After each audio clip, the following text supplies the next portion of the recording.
कहानी शियाहे गांव में एक तीव्र और नाटकीय मोड़ लेती है, जहां हुओ जिहाओ और अन्य विद्वान काले भालू राक्षस ब्लैक बेयर स्पिरिट का सामना कर रहे हैं। पिछले अध्याय में हुओ जिहाओ ने अपनी धार्मिक ऊर्जा को इस तरह मोड़ा था कि राक्षस का हमला जू चेन पर हो, लेकिन इस अध्याय में स्थिति अप्रत्याशित रूप से बदल जाती है। काला भालू राक्षस, जो जू चेन को कुचलने वाला था, अचानक डर जाता है। वो उसे पशु कहकर चिल्लाता है और हैरान होता है कि ये विद्वान, जिसमें कोई साहित्यिक ऊर्जा नहीं दिखती, इतना भयानक कैसे हो सकता है। राक्षस को याद आता है कि महान राजा ने उसे पहले कमजोर को निशाना बनाने को कहा था, लेकिन वो जू चेन पर हमला करने में असमर्थ है। हुओ जिहाओ और अन्य विद्वान इस दृश्य को देखकर हैरान रह जाते हैं। हुओ जिहाओ को समझ नहीं आता कि काला भालू राक्षस ने जू चेन पर हमला क्यों नहीं किया। वो सोचता है कि क्या उसने कुछ गलत देखा या क्या जू चेन ने वाकई राक्षस को डरा दिया। इस बीच जू चेन कथित तौर पर भाग जाता है, जिससे हुओ जिहाओ और बाकी विद्वान उसकी आलोचना करते हैं। वे उसे कायर कहते हैं और कहते हैं कि वो विद्वान होने के लायक नहीं है। उनका कहना है कि हुओ जिहाओ ने उसे बचाने की कोशिश में चोट खाई और जू चेन सबसे पहले भाग गया। विद्वान फैसला करते हैं कि जू चेन यहां बेकार है और उनकी प्राथमिकता इस राक्षस को खत्म करना है। हुओ जिहाओ सभी को एकजुट होकर काले भालू राक्षस पर हमला करने का आदेश देता है। दूसरी ओर जू चेन अकेले गांव के गहरे हिस्से में चला जाता है। वो सोचता है कि अगर वो अंदर छिपे राक्षस राजा को मार देता है तो उसे काफी साहित्यिक ऊर्जा प्राप्त होगी। वो राक्षसों की क्रूरता को देखकर गुस्से में है और उनके अड्डे को नष्ट करने का फैसला करता है। तभी दो छोटे राक्षस उसका सामना करते हैं। वे जू चेन को एक स्वादिष्ट विद्वान कहकर खुश होते हैं और सोचते हैं कि उन्होंने जैकपॉट हासिल कर लिया। लेकिन जू चेन हंसते हुए कहता है कि शायद वही है जिसने जैकपॉट मारा है। वो अपनी साहित्यिक ऊर्जा को प्रकट करता है और हमले की तैयारी करता है। राक्षस हैरान रह जाते हैं क्योंकि उन्हें जू चेन की असली ताकत का अंदाजा नहीं था। ये अध्याय जू चेन की छिपी शक्ति को उजागर करता है। जू चेन, जो दो छोटे राक्षसों का सामना कर चुका है, अपनी शक्तिशाली साहित्यिक ऊर्जा का प्रदर्शन करता है।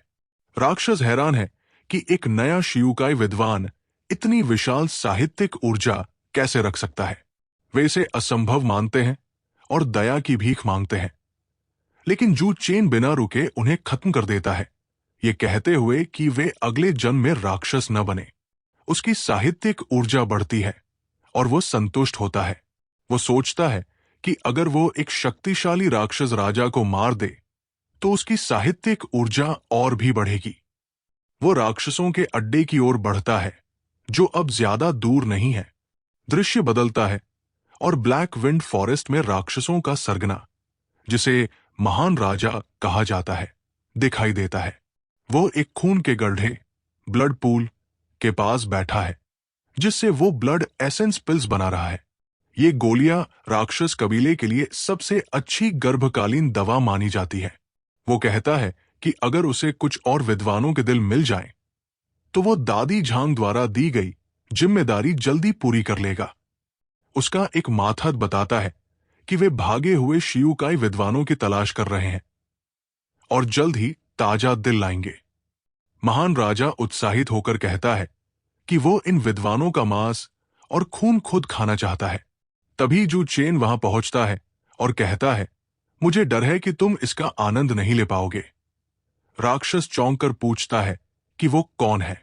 जू चेन जवाब देता है, ये मैं हूं। वो राक्षस की मजबूत राक्षसी ऊर्जा को महसूस करता है और उसे एक बड़ा राक्षस मानता है। राक्षस पूछता है कि वो कहां से आया और उसके दो काले भालू राक्षस, दाही और अन्य, कहां है। जू चेन ठंडे लहजे में जवाब देता है कि अगर वो उन दो भालू राक्षसों की बात कर रहा है जो जंगल के प्रवेश द्वार पर थे, तो वे अब खोई आत्माएं बन चुके हैं और शायद यमराज के सामने अपनी सजा का इंतजार कर रहे हैं। राक्षस हैरान है क्योंकि जू चेन का आभा मंडल एक नई शियुकाई का लगता है। वो सोचता है कि क्या जू चेन अपनी असली ताकत छिपा रहा है। वो जू चेन को घमंडी इंसान कहता है और कहता है कि वो उसे अपने पंजों से उसका दिल निकाल कर दिखाएगा, ताकि जू चेन देख सके कि उसका दिल लाल है या काला। राक्षस के मातहत आत्मविश्वास से कहते हैं कि उनका महान राजा एक राक्षस जनरल स्तर का विशेषज्ञ है और एक शियुकाई को मारना उसके लिए आसान है। वे मजाक करते हैं कि जू चेन का दिल बहुत बड़ा होगा। तभी वो इतनी हिम्मत से यहां घुसा। राक्षस ब्लैक बियर हार्ट रिप नामक हमले के लिए तैयार होता है और जू चेन को चुनौती देता है कि वो अपनी आंखें खुली रखे, वरना वो कुछ देख नहीं पाएगा।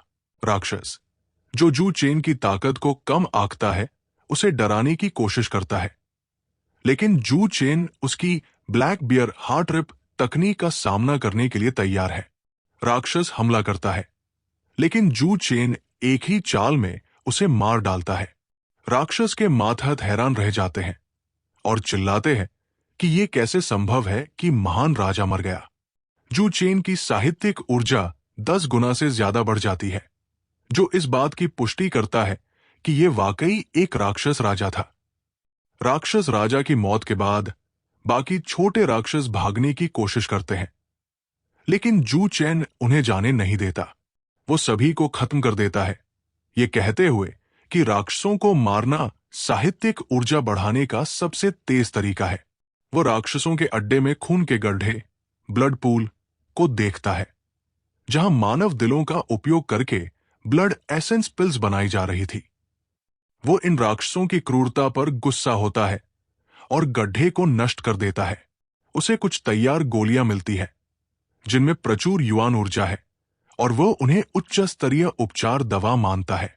वो सोचता है कि इन गोलियों के लिए कितने लोगों की जान ली गई होगी। दूसरी ओर ब्लैक विंड फॉरेस्ट के बाहर हुओ जिहाओ और अन्य विद्वान अभी भी काले भालू राक्षस से लड़ रहे हैं। राक्षस की ताकत के सामने वे हार मानने लगते हैं और हुओ जिहाओ भागने का मौका तलाशता है। वो राक्षस को और उकसाता है, ये सोचकर कि वो पहले उसे मारेगा, लेकिन तभी उन्हें एहसास होता है कि राक्षस राजा का आभा मंडल गायब हो गया है। हुओ जिहाओ इसे एक सुनहरा मौका मानता है और विद्वानों को राक्षस को मारने का आदेश देता है। राक्षस कमजोर पड़ रहा है क्योंकि राक्षस राजा, महान राजा का आभा मंडल गायब हो चुका है। हुओ जिहाओ सभी को एकजुट होकर हमला करने का आदेश देता है। विद्वान उत्साह के साथ हमला करते हैं और अंततः काले भालू राक्षस को मार गिराते हैं। वे खुशी मनाते हैं और सोचते हैं कि ये उनकी जीत है। हुओ जिहाओ को इस जीत का पूरा श्रेय दिया जाता है। विद्वान कहते हैं कि अगर उसने अपनी साहित्यिक ऊर्जा का विस्फोट न किया होता तो राक्षस को स्तब्ध करना असंभव था। वे हुओ जिहाओ की तारीफ करते हैं, ये कहते हुए कि वो जिनलिंग सिटी का नंबर 1 शियुकाई है और इस बार का श्रेय उसे ही मिलना चाहिए। वे ये भी मानते हैं कि राजधानी की इंपीरियल परीक्षा का स्थान अब हुओ जिहाओ को मिलना तय है। तभी जू चेन वहां वापस आता है और विद्वान उस पर भड़क जाते हैं। वे उसे कायर कहते हैं, ये आरोप लगाते हुए कि वह राक्षसों से लड़ते वक्त भाग गया था। वे कहते हैं कि अब जब राक्षस मर चुका है तो वो लूट का हिस्सा लेने आया है। कुछ लोग अनुमान लगाते हैं कि ब्लैक विंड फॉरेस्ट से राक्षसी ऊर्जा के गायब होने और जू चेन के वहां से निकलने के बीच कोई संबंध हो सकता है, लेकिन वे इसे नजरअंदाज कर देते हैं। वे जू चेन को विद्वानों के लिए शर्मिंदगी बताते हैं और कहते हैं कि अगर वे उसकी जगह होते तो ब्लैक विंड माउंटेन पर खुद को मार लेते। हुओ जिहाओ कहता है कि इस बार राक्षस को मारना उनका सामूहिक प्रयास था, लेकिन सभी जानते हैं कि ये उसका ही श्रेय है। वो सभी को चनहुआ टावर में शराब की दावत देने का ऐलान करता है। लोग उसकी तारीफ करते हैं, ये कहते हुए कि वो न केवल शक्तिशाली और कुलीन है बल्कि सुंदर भी है। हुओ जिहाओ मन ही मन सोचता है कि उसके परिवार की पृष्ठभूमि और आज की उपलब्धि के साथ इंपीरियल परीक्षा का स्थान उसका है। वो ये भी कहता है कि अगर भविष्य में और बड़े राक्षस आए तो वो बिना हिचक उनका सामना करेगा। लोग उसकी बहादुरी की प्रशंसा करते हैं और कहते हैं कि अगर हुओ जिहाओ न होता तो ब्लैक विंड फॉरेस्ट का राक्षस और उग्र हो जाता। दूसरी ओर एक रहस्यमयी दृश्य में दादी झांग अपनी मालकिन लिन वानक्यू के सामने अपनी गलती कबूल करती है। वो बताती है कि उसने अपनी मालकिन के लिए गर्भकालीन दवा इकट्ठा करने के लिए ब्लैक विंड फॉरेस्ट के छोटे राक्षसों को सक्रिय किया था, लेकिन वे सभी एक शियुकाई हुओ जिहाओ द्वारा मार दिए गए। वो अपनी मनमानी के लिए माफी मांगती है। लिन वानक्यू उसे चेतावनी देती है कि ऐसा फिर न हो और आदेश देती है कि वो उस शियुकाई हुओ जिहाओ को कल का सूरज न देखने दे। दादी झांग आश्वासन देती है कि वो ऐसा ही करेगी। जू चेन अपनी पत्नी लिन वानक्यू के साथ हल्के फुल्के पल बिता रहा है। जू चेन मजाक में कहता है कि शायद उसकी पत्नी का खाना इतना स्वादिष्ट है कि वो मोटा हो रहा है और उसका पेट निकल आया है। लिन वानक्यू मुस्कुराते हुए कहती है कि जब तक वो उसका खाना खाने से बोर नहीं होता, वो हर दिन उसके लिए खाना बनाएगी। जू चेन हंसते हुए कहता है कि वो अपनी पत्नी के खाने से कभी बोर नहीं हो सकता। बातचीत के दौरान लिन वानक्यू पूछती है कि उसने सुना है कि जू चेन और constable Zhang black wind forest में राक्षसों को दबाने गए थे और वहां के राक्षस बहुत शक्तिशाली थे। वो उसे भविष्य में ऐसी खतरनाक जगहों पर न जाने की सलाह देती है। जू चेन उसे आश्वस्त करता है कि वो सिर्फ एक छोटी भूमिका निभाने गया था और सारा श्रेय युवा मास्टर हुओ जिहाओ को जाता है, जिन्होंने एक शब्द में राक्षसों को मारकर बुराई का नाश किया। वो मन ही मन सोचता है कि अपनी असली पृष्ठभूमि और ताकत को अभी लिन वानक्यू से छिपाना चाहिए, क्योंकि उसकी चिंतित स्वभाव की वजह से वो परेशान हो जाएगी। लिन वानक्यू फिर भी उसे सावधान रहने को कहती है।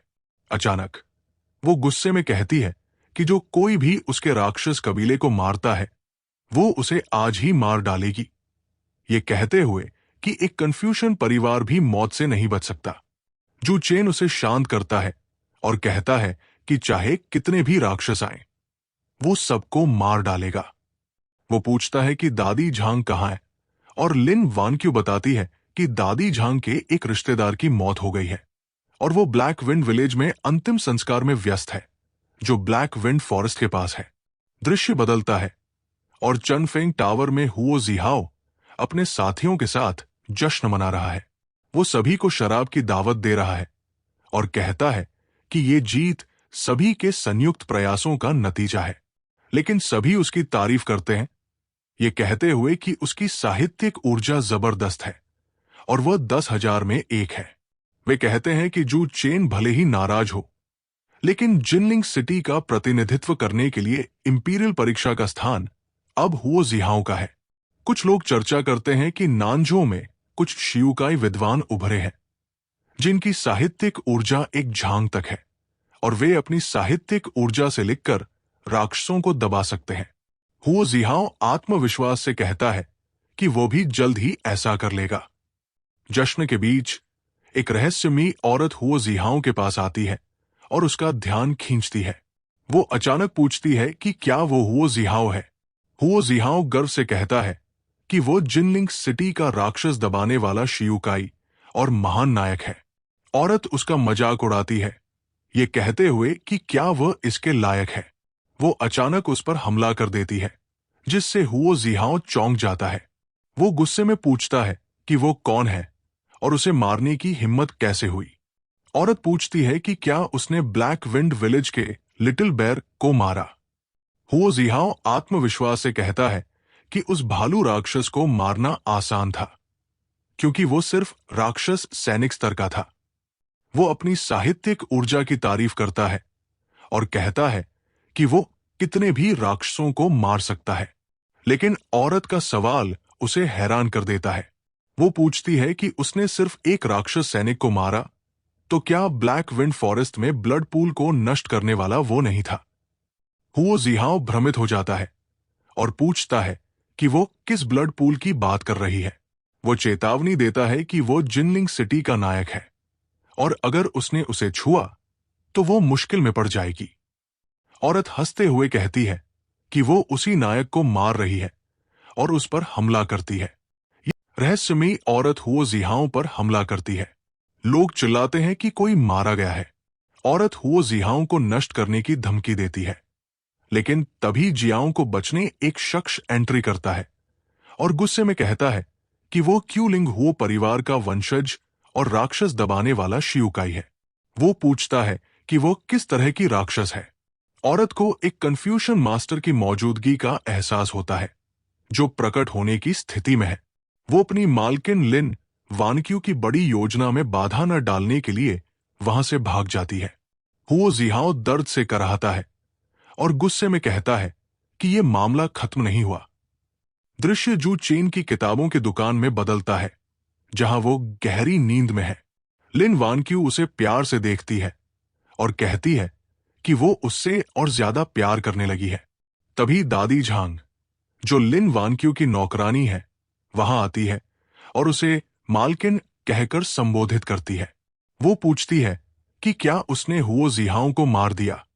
दादी झांग बताती है कि हुओ जिहाओ क्यूलिंग हुओ परिवार से है जिसे एक महान कन्फ्यूशन की सुरक्षा प्राप्त है, लेकिन उसकी साहित्यिक ऊर्जा कमजोर है और उसका स्वभाव घमंडी है। वो कहती है कि हुओ जिहाओ वो शियुकाई नहीं लगता जिसने ब्लैक विंड फॉरेस्ट के राक्षसों को नष्ट किया। लिन वानक्यू हैरान होती है और पूछती है कि क्या ये उस महान कन्फ्यूशन का काम था। दादी झांग जवाब देती है कि अगर कोई महान कन्फ्यूशन वहां होता तो मालकिन को जरूर पता चलता।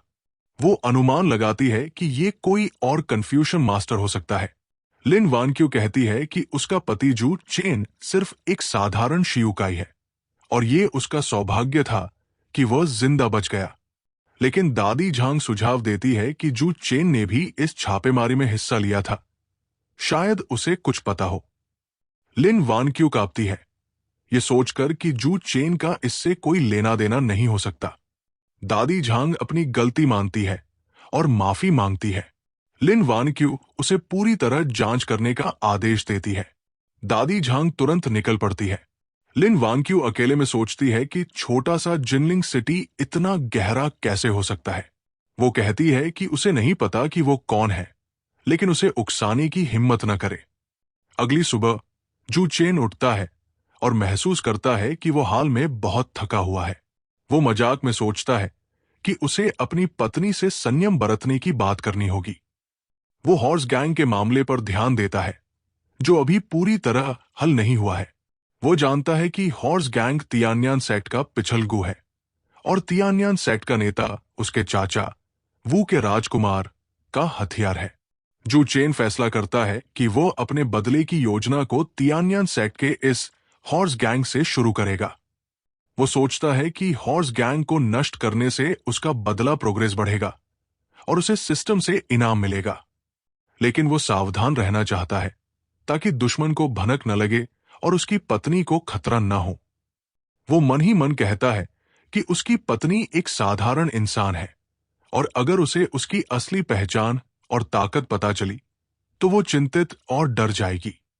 जू चेन ये भी सोचता है कि उसे इस साल की इंपीरियल परीक्षा में स्थान हासिल करना होगा। वो मानता है कि दरबार में घुसकर ही वो उन गद्दारों का पता लगा सकता है जिन्होंने उसके परिवार को बर्बाद किया। वो अपने चाचा की ताकतों को धीरे धीरे खत्म करेगा और अपना हक वापस लेगा। लिन वानक्यू, जू चेन की पत्नी और दादी झांग की मालकिन, सुबह जल्दी उठकर एक किताब पढ़ रही है। हमारा हीरो उससे पूछता है कि वो इतनी सुबह क्या पढ़ रही है। लिन वानक्यू जवाब देती है कि वो जादू की ट्रिक सीख रही है ताकि अपने दृष्टिकोण को व्यापक कर सके। जू चेन उसके हाथ में ऐसी किताबें देख शर्मा जाता है और बोलता है कि ये किताब शियाओ डोंग की है जो इसे वहां छोड़ गया था और वो इसे अभी उसे लौटाने जा रहा है। लेकिन लिन वानक्यू, जो वहां मौजूद है, कहती है कि उसने किताब अभी पूरी नहीं पढ़ी है। लिन वानक्यू माहौल को हल्का करने के लिए जू चेन से कहती है कि आज मौसम बहुत अच्छा है तो क्यों न वे वसंत की सैर पर जाएं। जू चेन तुरंत सहमत हो जाता है। सैर के दौरान लिन वानक्यू चिंता जताती है कि हाल में राक्षसों के बार बार दिखने से स्थिति खतरनाक हो गई है। वो पूछती है कि क्या ग्लोरी सिटी के पास कोई बड़ा राक्षस तो नहीं है। वो जू चेन से कहती है कि भविष्य में वो फिर से खतरा न मोल ले और अपनी सुरक्षा को प्राथमिकता दे। वो नहीं चाहती कि कोई अज्ञानी राक्षस उसे चोट पहुंचाए। जू चेन मन ही मन सोचता है कि वो अपनी पत्नी को ऐसी बातें नहीं बताएगा, क्योंकि वो एक साधारण औरत है जिसे राक्षसों का सामना करने का अनुभव नहीं है, और वो निश्चित रूप से चिंतित और डरेगी। तभी कांस्टेबल झांग वहां आता है और जू चेन को देखकर उसकी पत्नी की तारीफ करता है। कहता है कि वो बहुत खूबसूरत है। जू चेन विनम्रता से उसका धन्यवाद करता है। कांस्टेबल झांग बताता है कि हाल में हॉर्स गैंग के नेता की ताकत बहुत बढ़ गई है और उसने ग्लोरी सिटी के दर्जनों गिरोहों को कुचल दिया है। इससे पूरे शहर में अराजकता फैल गई है और उसे हर समय व्यवस्था बनाए रखनी पड़ रही है। जू चेन पूछता है कि क्या हॉर्स गैंग के नेता की ताकत तियान्यान एक्ट, हेवनली गूस एक्ट की वजह से बढ़ी है। कांस्टेबल झांग बताता है कि हॉर्स गैंग कुशान साम्राज्य, ताना साम्राज्य और यहां तक कि बर्बर जनजातियों से बड़ी संख्या में महिलाओं की तस्करी कर रहा है।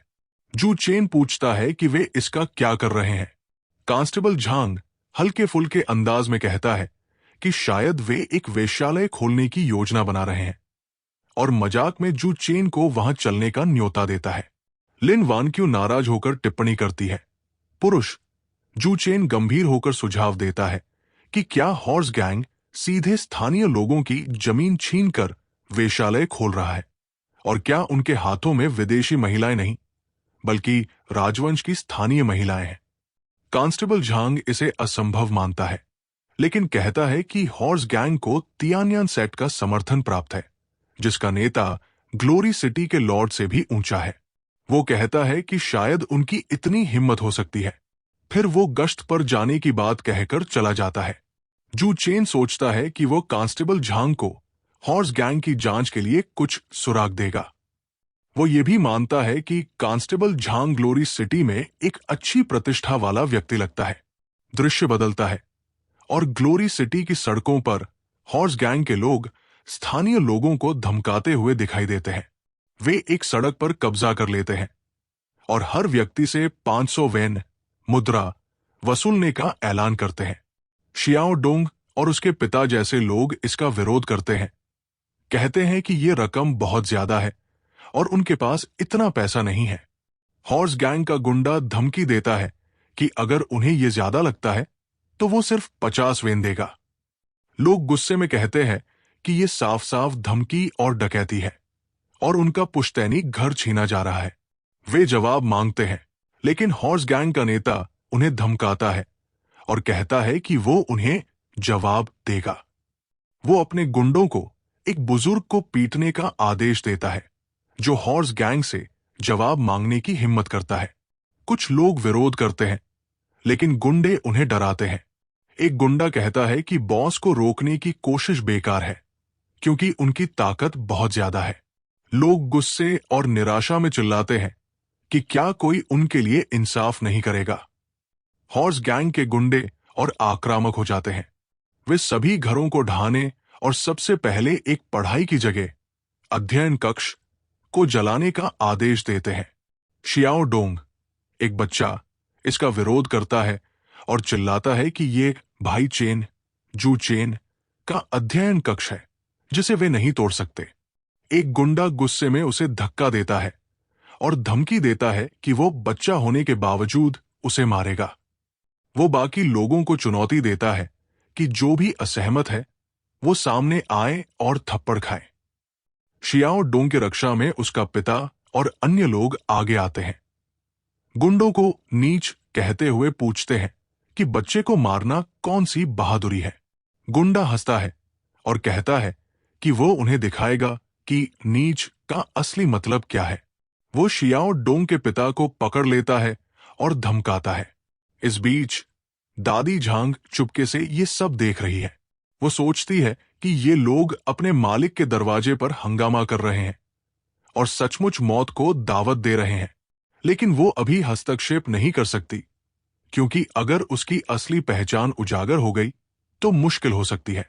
वो फैसला करती है कि वो अधिकारियों को सूचना देगी ताकि इन मक्खियों हॉर्स गैंग के गुंडों से छुटकारा मिल सके।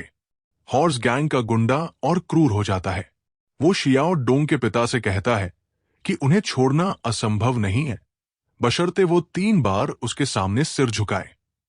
शियाओ डोंग चिल्लाता है कि उसके पिता को इन नीच लोगों के सामने सिर नहीं झुकाना चाहिए, लेकिन उसका पिता मजबूरी में सिर झुकाने को तैयार हो जाता है। गुंडा हंसता है और कहता है कि यह तब तक नहीं गिना जाएगा जब तक सिर झुकाने की आवाज जोरदार न हो। शियाओ डोंग का पिता हॉर्स गैंग के आगे माफी मांगता है और हॉर्स गैंग का लीडर शियाओं के परिवार को छोड़ने का आदेश देता है। हॉर्स गैंग का नेता लोगों को सबक सिखाने के लिए और हिंसक हो जाता है, ये दिखाने के लिए कि उनके खिलाफ विरोध करने की क्या सजा मिलती है। वो शियाओ डोंग की मां को नुकसान पहुंचाता है, जिससे उसका पिता गुस्से में चिल्लाता है, लेकिन वो चेतावनी देता है कि उसने ये नहीं कहा कि वे जिंदा छोड़े जाएंगे या मरे हुए। शियाओ डोंग का पिता गुस्से में गुंडों पर हमला करता है, लेकिन हॉर्स गैंग का नेता उसे आसानी से हरा देता है और कहता है कि वो अपनी पत्नी के साथ नीचे मृत्यु में चला जाए। हॉर्स गैंग का नेता शियाओ डोंग के पिता को भी मार देता है और शियाओ डोंग अपने माता पिता की मौत पर रोता हुआ चिल्लाता है। तभी एक गुंडा अपने बॉस को बताता है कि ये मालिक का गुप्त संकेत है और कांस्टेबल जल्द ही वहां पहुंचने वाले हैं। नेता आदेश देता है कि वे अभी वहां से निकल जाएं, ताकि मामला ज्यादा बड़ा ना हो।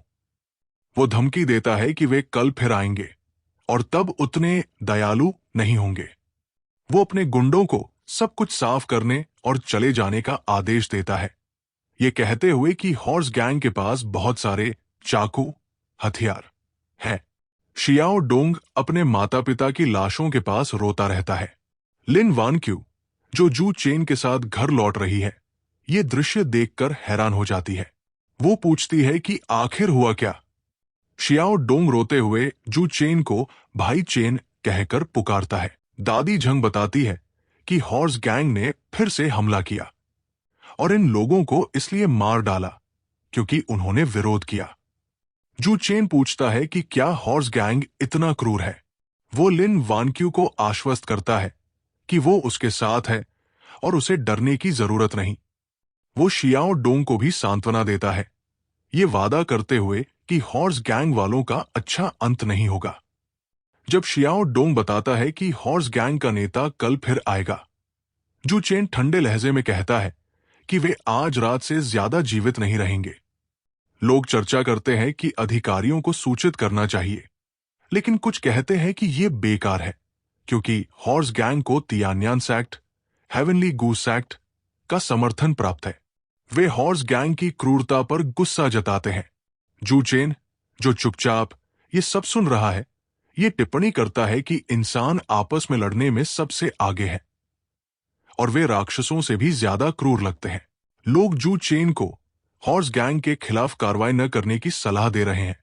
स्थानीय लोग कहते हैं कि हॉर्स गैंग बहुत ताकतवर है और साधारण लोग उनका मुकाबला नहीं कर सकते। वे जू चेन, जिसे शियुकाई जू कहकर संबोधित करते हैं, को चेतावनी देते हैं कि अगर वो हॉर्स गैंग से टकराया तो उसका भविष्य का सरकारी करियर खतरे में पड़ सकता है। लिन वानक्यू, जू चेन की पत्नी, भी उससे अनुरोध करती है कि वो अपने और उनके भविष्य के बच्चों के लिए जल्दबाजी में कोई कदम न उठाए। जू चेन बाहर से शांत दिखता है और कहता है कि वो सिर्फ एक साधारण विद्वान है, लेकिन मन ही मन वो गुस्से में है। वो सोचता है कि उसने हॉर्स गैंग को कुछ और दिन जीने का मौका देने की योजना बनाई थी, लेकिन उनकी बार बार की गुंडागर्दी ने उसे मजबूर कर दिया। वो फैसला करता है कि आज रात वो हॉर्स गैंग का पूरी तरह सफाया कर देगा। वो याद करता है कि पिछली बार हॉर्स गैंग की एक शाखा को नष्ट करने की सजा उनके लिए काफी नहीं थी। दादी झांग, जो लिन वांग्क्यू की नौकरानी है, अपनी मालकिन को आश्वस्त करती है कि वो इस काम को अंजाम देगी और हॉर्स गैंग को पूरी तरह नष्ट कर देगी। जू चेन अपनी बदले की योजना को तेज करने की सोचता है। वो मानता है कि अब और इंतजार नहीं किया जा सकता। उसे एक कन्फ्यूशन आध्यात्मिक खजाना, स्पिरिचुअल ट्रेजर मिलता है, जो उसे हॉर्स गैंग के खिलाफ और ताकत दे सकता है। वो सोचता है कि हॉर्स गैंग जिनलिंग सिटी के 3 कुख्यात खतरों में से एक है, जो अच्छे लोगों को सताता है और हर तरह का अपराध करता है। वो इस खजाने का उपयोग करके हॉर्स गैंग को खत्म करने और जिनलिंग सिटी के लोगों को इस खतरे से मुक्ति दिलाने का फैसला करता है। दृश्य हॉर्स गैंग के मुख्यालय में बदलता है, जहां उनका नेता मा यिमिंग अपने गुर्गों के साथ योजना बना रहा है। वो पूछता है कि सब कुछ तैयार है या नहीं। उसका सलाहकार लियू बताता है कि उन्होंने हाल ही में एक खजाना प्राप्त किया है और सुझाव देता है कि इसे कांस्टेबल झांग को सौंप दिया जाए। वो कहता है कि अगर यह खजाना वाकई असाधारण निकला तो कांस्टेबल झांग उन्हें हेवेनली गूस एक्ट में शामिल होने की सिफारिश कर सकता है, जिससे हॉर्स गैंग की प्रतिष्ठा बढ़ेगी। मा यिमिंग बताता है कि उसने पहले ही कांस्टेबल को इस बारे में बता दिया है और वो आज रात उनके मुख्यालय में इसे लेने आएगा। मा यिमिंग अपने गुर्गों को कुछ महिलाएं दिखाता है जिन्हें उन्होंने पकड़ा है। वो कहता है कि ये सभी यिन वर्ष, यिन मास और यिन घंटे में जन्मी है, जैसा कि कांस्टेबल झांग ने मांगा था। वो सुनिश्चित करता है कि कांस्टेबल की मांग में कोई गलती न हो। एक गुंडा पूछता है कि कांस्टेबल को इन महिलाओं की जरूरत क्यों है। दूसरा जवाब देता है कि कांस्टेबल हेनली गूस एक्ट का उच्च स्तरीय शिष्य है, जो जादुई तकनीकों का अभ्यास करता है, जिसमें यिन को काटकर यांग को बढ़ाने की तकनीक शामिल है। महिलाएं रोती हैं और दया की भीख मांगती है, लेकिन गुंडे उन्हें चुप कराने के लिए धमकाते हैं। एक महिला घुटनों के बल बैठकर मां यिमिंग से दया की याचना करती है, लेकिन वो कहता है कि कांस्टेबल झांग के साथ जाना उनका सौभाग्य है। जब वे और शोर मचाती है तो गुंडा धमकी देता है कि वो उन्हें अभी मार डालेगा। गुंडा अपने बॉस मा यिमिंग को बुरी खबर देता है। वो चिल्लाता है कि दाइशिन मारा गया है और हॉर्स गैंग की एक शाखा पूरी तरह नष्ट हो गई है। मा यिमिंग गुस्से में पूछता है कि कौन इतना हिम्मती है जिसने उसकी शाखा को तबाह किया। तभी जू चेन वहां प्रकट होता है और ऐलान करता है कि आज न केवल हॉर्स गैंग की शाखा बल्कि उनका मुख्यालय भी नष्ट हो जाएगा। मा यिमिंग गुस्से से पूछता है कि वो कौन है। पकड़ी गई महिलाएं जो वहां कैद है मदद के लिए चिल्लाती है। एक गुंडा जू चेन को एक नादान नौजवान कहता है जो नायक बनने की कोशिश कर रहा है। वो धमकाता है कि जू चेन को नहीं पता कि वो कहां आया है। वो हॉर्स गैंग के मुख्यालय को ड्रैगन का दौरा और शेर की गुफा बताता है, जहां हर साल ऐसे नायकों की लाशें उनके पिछवाड़े के तालाब में ढेर हो जाती है। वो जू चेन की ताकत को 3ची खेती स्तर 3ची कल्टीवेशन लेवल मानता है, उसे कमजोर समझते हुए। जू चेन शांत लेकिन आत्मविश्वास से जवाब देता है कि वो इस ड्रैगन के दौरा और शेर की गुफा को देखना चाहता है। वो अपनी शक्तिशाली ऊर्जा का प्रदर्शन करता है और चिल्लाता है, घुटने टेको। इस दबाव से हॉर्स गैंग के गुंडे अपने शरीर पर नियंत्रण खो देते हैं। लियू शी, हॉर्स गैंग का सलाहकार, घुटनों के बल बैठ जाता है। मा यिमिंग गुस्से में उसे डांटता है, लेकिन लियू शी डर से कांपता है और जू चेन से अपनी जान की भीख मांगता है। मा यिमिंग हैरान होकर पूछता है कि जू चेन का खेती स्तर कल्टीवेशन लेवल क्या है जो इतना दबाव डाल सकता है। जू चेन जवाब देता है कि मा यिमिंग जैसे दुष्ट लोगों को बहुत पहले पुनर्जन्म ले लेना चाहिए था। एक ही बार SFX/ में वो लियू शी को मार देता है। मा यिमिंग और बाकी गुंडे स्तब्ध रह जाते हैं, ये देखकर कि एक ही हमले में लियू शी मारा गया। जू चेन अब मा यिमिंग की ओर मुड़ता है और कहता है, अब तुम्हारी बारी है। मा यिमिंग डरते हुए चेतावनी देता है कि वो कुछ जल्दबाजी न करे, क्योंकि हॉर्स गैंग के पीछे एक बड़ा समर्थक तियान्यान सेक्ट है। लेकिन जू चेन उसकी बात को नजरअंदाज करता है और एक शक्तिशाली हमले SFX डिस्ट्रॉय से मा यिमिंग को खत्म कर देता है। हमले के दौरान एक कलम पेन प्रकट होती है, जिसे एक गुंडा कन्फ्यूशन आध्यात्मिक खजाना स्पिरिचुअल ट्रेजर मानता है। जू चेन की ताकत और इस खजाने की मौजूदगी हॉर्स गैंग के लिए घातक साबित होती है। हमले के बीच जू चेन को अचानक उन महिलाओं की याद आती है जो कैद है। वे उससे दया की भीख मांगती है और छोड़ने की गुहार लगाती है।